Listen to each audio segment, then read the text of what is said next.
आज हम बात कर रहे हैं आरक्षण पर। आरक्षण पर इस समय देश में इस तरह बहस चल रही है, ऐसा लग रहा है कि आरक्षण इन्हीं लोगों ने दिया हो जो लोग आरक्षण का पूरी तरह से विरोध कर रहे हैं। आरक्षण कोई भीख तो है नहीं, ना ही हमें दान में मिला था और ना ही खैरात में मिला था। आरक्षण बाबा साहेब डॉक्टर अंबेडकर ने संवैधानिक तरीके से लड़कर हासिल किया था और हम लोगों को दिलाया था।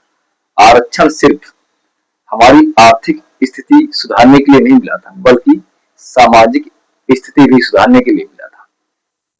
सामाजिक स्थिति मतलब कि जाति हिंसा, जात के नाम पर भेदभाव, ऊंच नीच, ये जब तक समाज से खत्म नहीं हो जाता है तब तक आरक्षण नहीं खत्म होना चाहिए। ये हमारा ही नहीं, बहुत सारे सामाजिक कार्यकर्ता और राष्ट्रीय कार्यकर्ताओं का भी मानना है, जो समाज के लिए निःशुल्क तरीके से अपना ईमानदारी से काम कर रहे हैं। वैसे भी जो धर्म के नाम पर मांग कर खाते हैं, वो आरक्षण को भीख कहें तो ये उनके लिए बहुत ही बुरा हो सकता है। एक धर्म के नाम पर भीख मिलती है, मेहनत नहीं करना पड़ता है, आसानी से मिलती है। धर्म उनके लिए आस्था का केंद्र है ही नहीं, वो तो एक दिखावा है, बल्कि व्यापार का सबसे बड़ा केंद्र है और अभी भी है। कोई ऐसा मंदिर नहीं है जहां पर इनका व्यापार ना चल रहा हो। कोई ऐसा मंदिर नहीं है जहां पर इनका व्यापार ना चल रहा हो।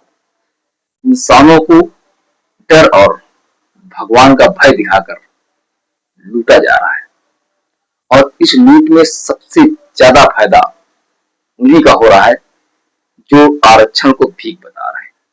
आप सोच के देखो, अगर आपने कोई काम किया नहीं है, खेती नहीं की, किसी तरह का काम नहीं किया है, जोखिम नहीं उठाया है, तो आपके पास इतनी संपत्ति आई कहां से? ये साफ साफ पता चलता है कि ये बेईमानी और चोरी की हुई है, ना कि ईमानदारी कमाई है। आरक्षण ऐसे खत्म कर दो, जरूर खत्म कर दो, लेकिन उससे पहले जात तो खत्म करो। जब भी जात खत्म करने की बात आती है, लठ लेकर आगे खड़े हो जाते हो कि हम खत्म ही नहीं करेंगे। ऐसा लग रहा है कि ये सारी सिस्टम आपका बनाया हुआ है। आरक्षण तो खत्म हो, लेकिन जाति कतई न खत्म हो। ऊंच नीच भेदभाव खत्म ही नहीं होना चाहिए, बल्कि जैसा चलता आ रहा है वैसा ही चलना चाहिए।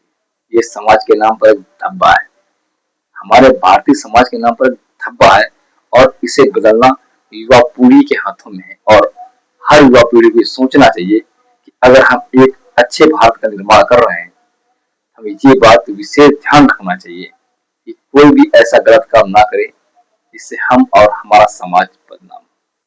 सरकार जब कोई बिल पास करती है तो एक आंकड़ा बनाती है, अगर उसका विरोध होता है तो आंकड़े गलत होते हैं, या फिर वो जनता को जाके समझाते हैं कि इसका मतलब और इसके फायदे क्या होते हैं। अगर सरकार बिना जनता के राय के कोई भी बिल पास कर देती है तो ये सरकार की मनमानी और तानाशाही मानी जाती है।